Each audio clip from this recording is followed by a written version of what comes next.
All right, welcome to this lesson where we're going to be doing some mind mapping. That is a strategy that people use to take all the ideas that are in our heads, in our brains, all the noise and traffic that's happening in there, and actually putting them on a paper or a post-it note or on a piece of software so you can see what's happening, start to group things together, start to create hierarchies, which begins to organize this thing. And for us, organization at this point is going to be very important because we're going to be moving forward with pitching our idea to a few people, trying to collect email addresses and that sort of thing. And if we aren't organized, well, the people we pitch it to, they're not going to have any idea what we're talking about. So that's the whole point here. We're going to try to understand all the ins and outs of our particular idea so we can then better share it. Now, I know we did some mapping in stage one where we did the market map, remember, where we did the 3 Ps, the places, the people, and the products that are already being served to the audience. That was a way to kind of take this big idea and really narrow down to just one problem that we're trying to solve, or this one solution that we might come up with. In this exercise and in this entire stage, we're actually kind of zooming back out. We're exploding on that one point and seeing all the elements that we actually want to select from in and around that idea. So this is going to help you, again, focus and narrow down. Again, that's what we're doing here. We're adjusting and refining our ideas, and the only way to do that is to write all our ideas down. And the best way to do that is to mind map. Now, before we move into some examples and then I give you the exercise, first I want to share with you a few tools that you can use. So good old pen and paper works pretty well. I mean, you could use pen and paper, but as you can see here, this is just a rough mind map that I just created for you. It gets really messy. And if you want to start moving things around, you don't want to start ripping up your paper or scratching things out. It just gets really messy. So I wouldn't even use that. Some of you might be software buffs and you love working on software. You know, that's your thing. So if that's the case, there's 2 options I want to give you. FreeMind is a free mind mapping tool that you can use. And then also MindMeister, which is my personal favorite software for mind mapping. We'll put those links in the resources next to this video for you in the lesson. Now, my preferred method of mind mapping is with good old trusty post-it notes. No matter what color, it doesn't have to be yellow. You can just begin to start mapping your ideas out. 1 idea per sheet. You post them out there, you put them, and you can move them around. You can create groups and start to create hierarchies. You can throw ones away, and that makes it a really cool organic experience when you do this. So if you have an opportunity to do it, I would use post-it notes and a marker or a pen or something, and then just go about it that way. Okay, now I'm going to give you the format of how this exercise is going to work. Then I'm going to give you some examples. So first, we're going to go, and it's actually not going to be a free-for-all. I think that's one of the big things I've realized over time is that when we do this mind map exercise, some guidance is really helpful along the way, and that's what I want to give you. So we're going to give you some specific topics to brainstorm about related to your idea first, and then we're going to move on to the next topic to brainstorm about, and then the next one, and then the next one. There are 4 specific topics I want you to brainstorm in and around your idea, and those 4 are the following. First are the pains and the problems. I know we talked about pains and problems already, but we're talking about and expanding on that one idea you have, and I'm going to brainstorm all the different things that you can actually solve with it. Next, we're going to talk about the form or the shape that this thing takes. It could be an information product like a course, or maybe a membership site, or a physical product, or a service of some kind. Maybe it's a coaching program. I don't know, but we're going to expand on that. And for many of you in the ideas that you selected, there could be hundreds of ways that you could deliver that solution to your audience. So we want to make sure we have that all mapped out so we can begin to select the ones that are most interesting to us and match our goals. Next, we're going to look at what I like to call the resistance. And this is really important because whenever you're trying to sell something to anybody, there's going to be some red flags that go up, there's going to be some resistance, and you want to be able to predict what somebody might say if you're trying to sell them something. Well, I don't need that because blank. Well, we're going to discover what those things are so you can, in your messaging in the future, really nail those down on how you would respond. And then finally, we're going to go into what would make yours different than all the others that are already out there. Obviously, differentiation is really important. And for that particular idea that you have, there's a way to go about it that's similar to others. Well, you want to take the other path and create something better, create something different. We're going to brainstorm how to do that together as well. Okay, so before we get into my own personal example, which you've seen me progress through in the course with you, which is the sort of productivity calendar thing, I think it's actually going to become a lot more defined after this stage with yours. I wanted to share a few other examples from just different things that have come to mind to help you out, to help you brainstorm when it is your turn in the upcoming part of this video. So I'm just going to pull a service-based thing, a product-based thing, and a information-based thing that are in my life and kind of just riff with you on sort of running through the pains and problems, the form, what it might look like, what people might think about it, just to kind of help you along, and also what would make it different. So the first one I want to share with you is actually related to a new problem that I came up with. It wasn't in my 777 exercise, but I just, it's been on my mind lately because I've been doing a lot of this. I've been doing a lot and diving into the research of health and fitness for my own personal reasons. And one thing that I struggle with now is because I actually hired a nutritionist recently, and one thing that I'm having a challenge with her diet that she's giving me is finding enough protein to get put in my diet. I'm working out quite a bit, and there's a lot of protein needs in the diet that she's giving me. So one thing that we've talked about to supplement that are supplements, so like protein shakes and things like that. And so that's that's the problem that those things are solving, right? It's like, how do you get more protein intake when it's so hard to eat 10 pieces of chicken every day? Well, you supplement it with protein powder. But then I'm thinking about, well, there's many different ways and forms to solve that problem of how do you deliver more protein into a person's diet. So it could be a protein shake, a mix, a bar. What else, Caleb? Maybe just packaged, chicken and things that taste good right out of the box, specifically made for those who are looking to add protein into their diet. Maybe it's a list of all the different kinds of proteins out there. I think also nuts have protein in them, and which nuts are the best. Like, I don't know, I'm just brainstorming here. But as you can see, we can already see different kinds of forms of what this thing would become to solve that problem of, well, how do you get more protein into your diet? Resistance to a lot of it. I mean, I'm just thinking of, what would make me not want to buy one of those things? Well, it might taste bad, right? So I'd want to make sure to address the fact that it tastes good. Or maybe I want to know where the thing comes from. Like, I don't know where this protein is. Like, is this even safe for me? That's another one. That's another resistance thing. Or maybe it's just inconvenient. Like, for example, I brought my protein that I am actually taking now, which is this, which is a huge jug. I brought this with me to an event because there was no other way to really package it in a way where I could get 2 scoops every day like I'm supposed to. Now, what's cool about this, I'm just looking at this and just thinking randomly, a big differentiator here is, helping you understand that it's 100% grass-fed, because that's sort of the trend now, and people want to know where their protein's coming from. Well, this is all grass-fed, meaning it comes from cows that are feeding on grass, which is really important. Apparently, it enhances the kind of protein. But I'm thinking of, okay, how can I make this better, right? This is what we're doing. How do we make this better for somebody who travels? Well, I can make it smaller. I could have packets of it. Maybe the pain that I'm solving is not necessarily creating a new product, but maybe a way to package these products. And then I can move forward and test that idea. I mean, that's really interesting. A portable protein powder pack that automatically, there's a lot of P's in there, automatically, has the right sort of, mix and the right amounts for me. I don't know. I'm just thinking out loud. But as you can see, this, again, I didn't even write these down, and I'm just coming up with all these different things that are going to be things that I could potentially serve up to an audience, begin to collect email addresses for, so on and so forth. So that's sort of a physical product. Next, let's talk about information product. Like you, I get ideas all the time. It's just one of the big struggles as an entrepreneur. We have bright light syndrome. A lot of you know I also drive a Tesla. I recently bought a Tesla, which I love. I love Elon Musk. I get a lot of inspiration from him. And I just love the fact that the car runs on electricity, right? That's a big thing for me. I started in the architecture industry, got specialization in sort of the green building movement. That's where I built my first business, and now I get to drive a Tesla, which is awesome.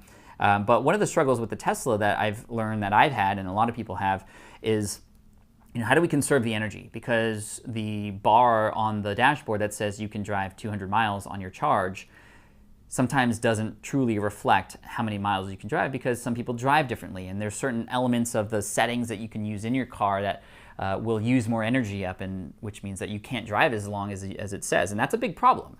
And the interesting thing about that particular industry is that they're Tesla owners, right? So it's, they have some money to spend, and they're conscious about the energy that they use, and so on and so forth. So I think it would be really interesting to create some sort of information product based around that problem. How do you save miles on your electric vehicle, right? So it could come in many forms. It could come in a book form.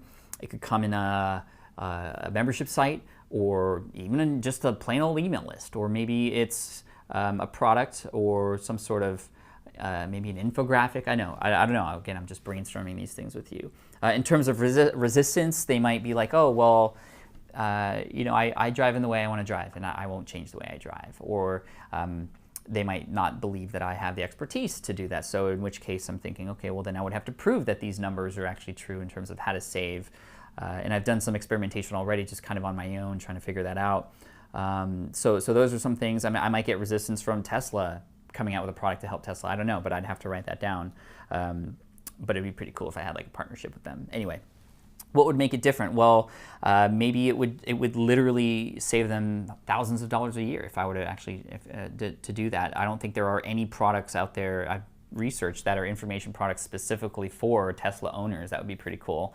And be different. It would be a way to stand out for sure. And of course, putting my own spin on it, putting my own personality behind it, maybe that's a differentiator for you and your business. It would help to have that product stand out too. And then finally, we'll do a service-based business. This is one that is sort of similar along the lines of the first one we mentioned around health and fitness, and I'm going to be talking about my trainer, Jeff. So I hired a trainer. Jeff is his name. He lives in Ohio. But we train virtually, and this is the thing. He actually tested this with me first. I was one of his first customers in terms of a client that was not in the same physical location where he was. So he wanted to test if virtual training would work. And what that means is he serves me by delivering a workout list of what to do in a gym or at home every day. And then also we get on a call once or twice a week on Skype or on FaceTime, and we actually work out together remotely. And that for him was really cool because I wanted a trainer. I knew it would be good for me health-wise, and you know, with how old my kids are getting, they're running around like mad. I want to make sure I keep up with them, right? I mean, that's the big pain that this is solving for me. I want to make sure I maintain my health as I get older. But the big problem was, well, I don't have the time to work with a trainer at the same time every single day, kind of thing. And I just didn't really want to hire a trainer. It gets kind of weird when somebody's like looking right on top of you when you're doing push-ups. Like, I don't feel really comfortable in that situation. So this is the problem that Jeff was trying to see, was one he could solve. And I was his sort of first test subject. And it could come in many forms. And he kind of combined a few different kinds of forms where he would text me every day, and that's been working out. But we also tried the Skype call thing, and we decided not to do that every day because, again, going back to that earlier problem, which was I just don't have the time all the time to be on somebody else's schedule. But we've been able to do that, and that's been really cool. The accountability has been just something that's been amazing. We tried like a little reporting thing where he would give me maybe every week what it would look like, the workouts, but every day, and checking in with me every day has seemed to work out much better. And I wouldn't probably get access to or want to get access to a membership site that had that information. I like the personal touch behind it, which was really cool. Some of the resistance that he came across was some of what I just mentioned to you already, based on some of those other forms that he wanted to create, like a membership site and those kinds of things. Like I really wanted just one-on-one with him, and to know that he was there kind of holding me accountable. So we were able to address that. And what makes him different is, well, first of all, he's Jeff, and he's not like any other trainer, but it's also different because nobody's doing the virtual training thing. And that was huge. And that's kind of since working with him for the last couple of years, he's been able to build a huge brand by doing virtual training and specifically targeting other entrepreneurs, which is really cool. So hopefully that gives you some inspiration, but also some ideas on how this kind of exercise will work. And I didn't mind map any of that. I wanted to go through those things quickly with you, and again, just to kind of hopefully have something relate to what it is that you're doing. And even if it doesn't, you can obviously use the resources in the Facebook group and the other places you have available to you to brainstorm even further.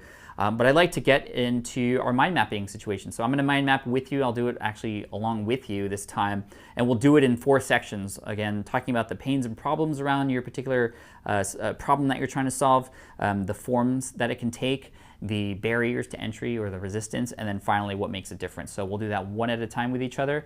So I'm going to go and flip to the other camera, and we'll get started. Okay, so here's how it's going to work. What's going to happen is I'm going to share with you the sort of topic that you can brainstorm about related to your need that you came up with, or the idea. And then from there, you're going to watch me. I'm going to brainstorm. It'll be really quick. We're going to fast forward through it. And then afterwards, I'm going to recap on what my findings were for that first one. And then you get to go. So I'm going to go first. Then you can pause the video if you'd like and then do it, or you can watch through the whole thing and then do it later if you'd like. However you want to do it. But then we're going to go into the second one, and then the third one, and then the fourth one. So let's get started. So here we are. We're going to brainstorm all about the problems and the pains that surround your particular need. Again, like before, we had zoomed in now to that particular need, and now we're zooming out. What are the problems, the pains that people have that you are solving with this need?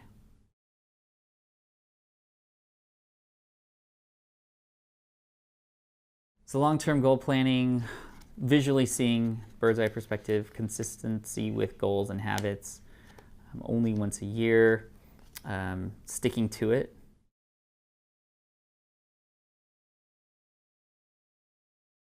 Okay, so we brainstorm a few. Some of you might have a number of Post-it notes related to that. Another way to think about it when you go into your exercise would be, well, what would be something that they go through that your thing would hopefully solve? So for example, for me, I have here, they do too many tasks at the same time because they're not organized. They're disorganized. They don't do well with sticking to what's on a calendar, for one. They only plan once a year. They don't feel like they accomplish anything because maybe they don't look back at the calendar or are able to see just how much they've actually done. They're not consistent with goals or habits. They have a hard time visually seeing kind of the long-term goals that are ahead. I kind of doubled up here, but that's okay. It doesn't have to be perfect. I mentioned long-term goal planning here.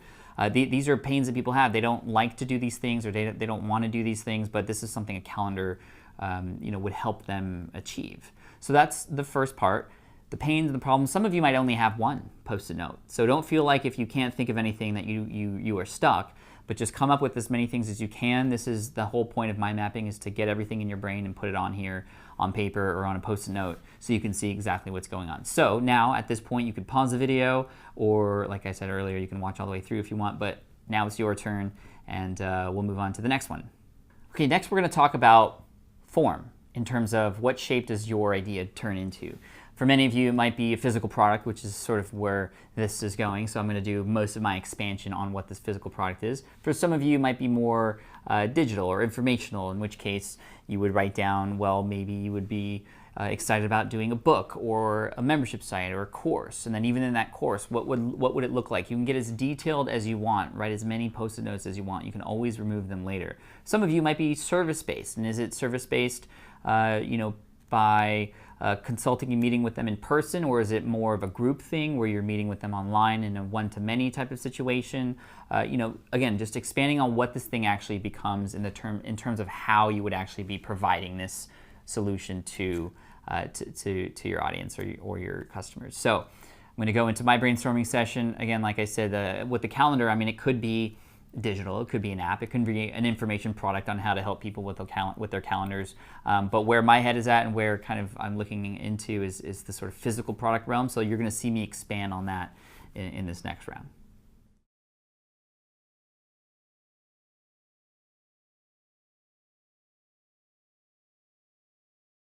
Okay, so I started brainstorming, and even while I was doing that, I started to form clumps and groups, and I'll share what those are in just a second. But I had talked about I had written down a few different kinds of sort of physical calendars, and I was thinking about like those day planners, those kinds of things. But truly, the wall calendar is something that speaks to me. I know personally that that's something I needed, and in some of the conversations I had with people, that was something that they all felt like they could use as well. So I expanded on the wall calendar, and so up here you could see me start to clump certain things that were sort of material in terms of its form. So dry erase is going to be dry erase, or actually I can include magnetic in there as well. That's another material.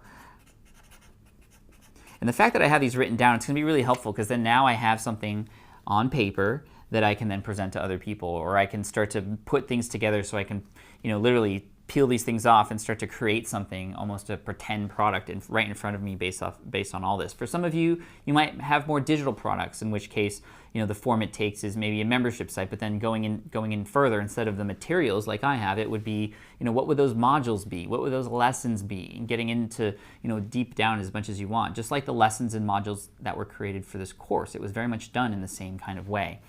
I also have, maybe it's a rolling calendar, it's movable. Again, these are just random ideas. So rolling meaning, after you finish a month, that month goes away, the new months kind of come in on the back end. That way you can always see, and it addresses that problem that is there, which is, only having goal planning done for you just once every year. So this way you can always continually see X number of months ahead of you. And speaking of that, there's a section here which is like, what would the calendar look like in terms of how many months would be seen on the wall. So I have 12 months, 6 months, weekly, but what if there was a weekly calendar? There's a quarterly one, monthly, so this is just here so that I have these available to me if I need them. Going back to the material, there's other things. Maybe it's travel size in terms of size, corkboard so you can pin stuff on it. Maybe each day is the size of a Post-it note, which would be really helpful, I can imagine. And then over here I have certain things that you can do with it, or certain elements that can be added to each individual date. For example, space to track long-term goals, having it sort of divided within each day, a spot to mark each day as a win or loss, because actually through my research I found that some people do really well in their productivity by marking each day as a win or a loss. So what if there was a W or an L on each day? That would be something really interesting to explore.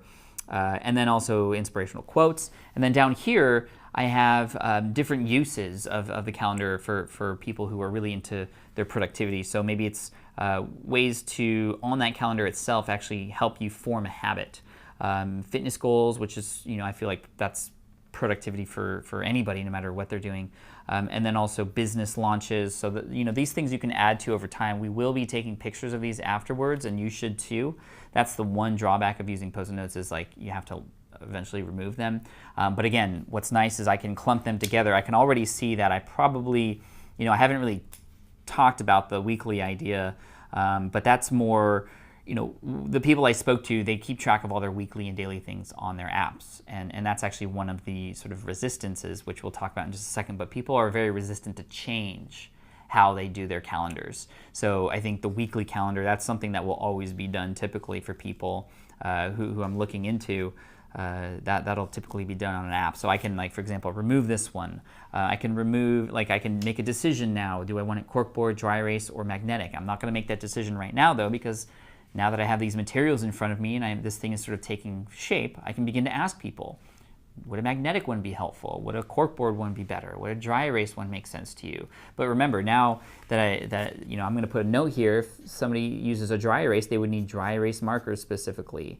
And so I'd have to research that and which ones would be better, or maybe I'd create my own or something like that, which I don't really want to get into. So maybe dry erase isn't the one for me. I don't know, we'll see.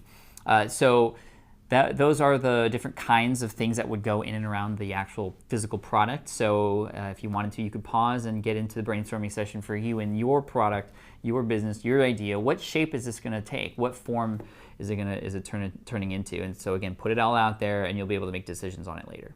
Okay, next I'm going to get into the resistance, or what would stop people from wanting to get this thing that I'm going to be creating. Or this, what's a big barrier that people have that's stopping them from actually getting it, whatever it is they need. So I'm going to go and brainstorm that, and then I'll go over them with you at the end, and then it'll be your turn.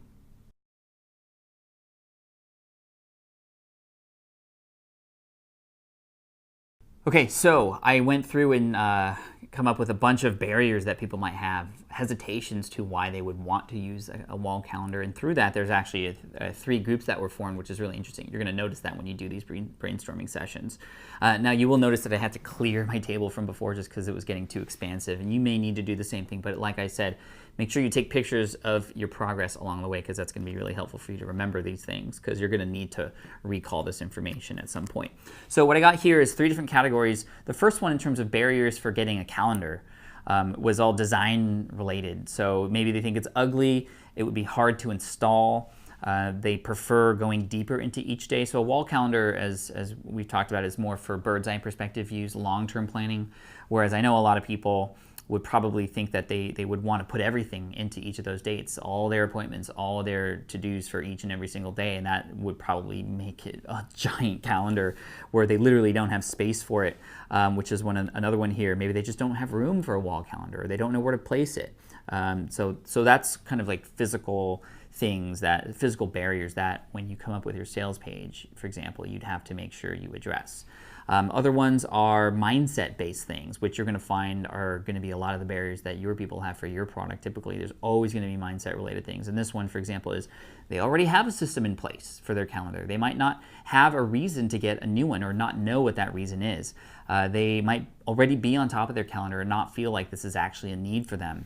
They prefer digital over everything. So this wall calendar, it's, I'm not creating some sort of digital, touchscreen wall calendar, no. Although that could be another idea, but probably way too expensive and not anything I want to get into.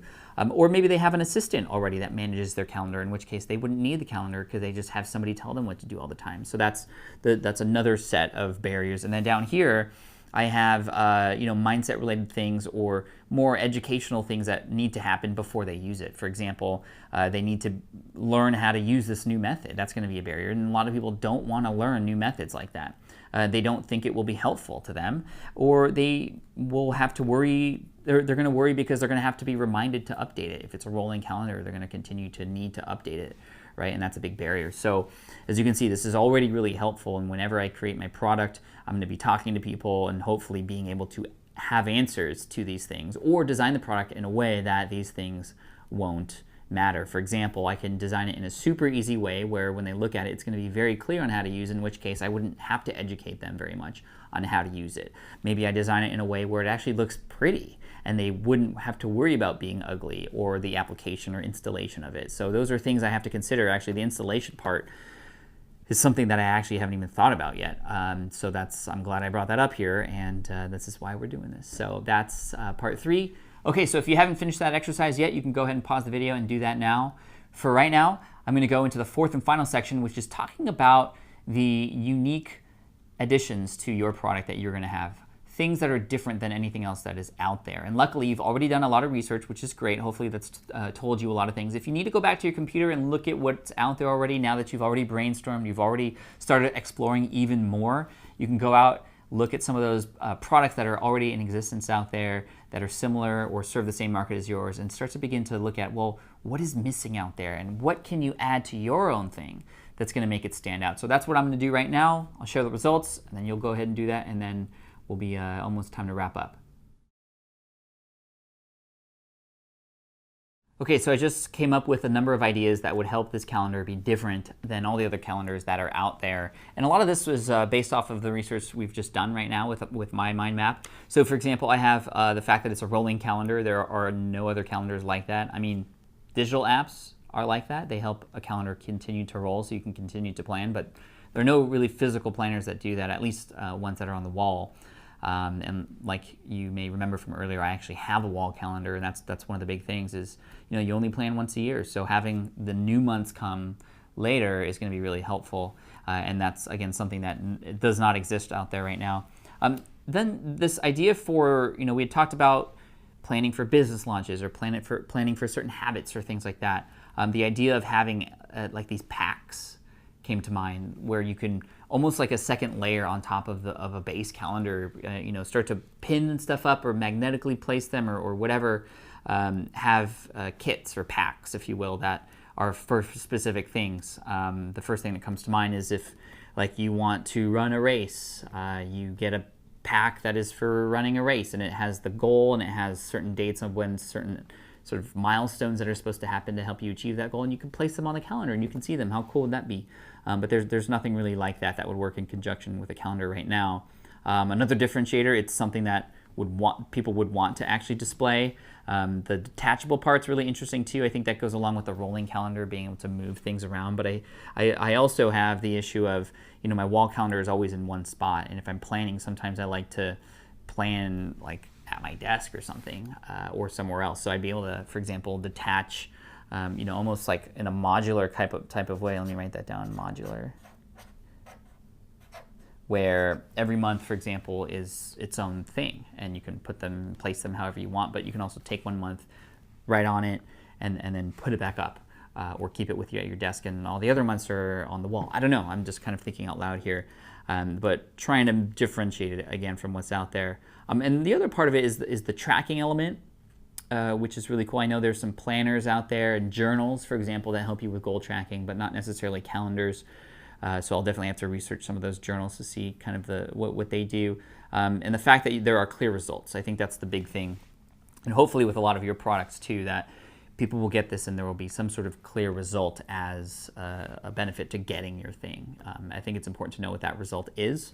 And this result for me would be, or for people getting the calendar, would be less overwhelm, no mistakes in terms of planning things on top of each other, that would be really helpful. But also the achieving your goals and having it be very obvious that this is something that's helping you do that, this tool.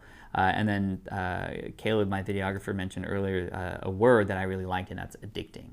I really think it would be cool if people were sort of addicted to using this calendar. And one thing that it reminds me of is when people, you know, when there's like a concert date coming up, and you mark an X on every day, right, coming up and leading up to that date. It just gets you excited, and the fact that you have this thing you post on a calendar, whether it's an X to mark off a day or a W to mark off a win or whatever it is, it's something that you create in your habit, your daily habit, and actually be addicted to, where you'd kind of feel bad if you missed a day, right, that kind of thing. So yeah, give it a shot. Brainstorm what you feel would help make your thing that you're offering different and unique than what is out there right now. My physical calendar idea is taking shape, and yours will too after you do this. This isn't necessarily an easy thing to do, though. I want you to know that if you are struggling with the mind mapping exercise, it's totally okay. What you can do if you're struggling is actually go into the Facebook group, ask for help, and brainstorm. I think a lot of times, sometimes you just need somebody else to sort of trigger these sort of waterfalls of ideas that are just really in waiting to come out. So keep that up, and you know, sometimes you're just not in the right mindset for a mind map, and if that's the point that you're at right now, you're having a hard time coming up with new ideas, you know, you might need to come back to this later, which is totally fine. I find that I struggle sometimes with creativity, and I just have to be in the right mindset. I have to have a ton of energy, because it is a very focused thing, and if you're not feeling it right now, you know, walk away from it for a little bit and come back to it later, and you'll find that you'll be in a completely different mood. New thoughts will have entered your brain, and you're gonna have a better time with it. Typically, and a lot of you have probably experienced this already, especially if you've gone back and started over with a new idea, which, like I said, is all okay to do.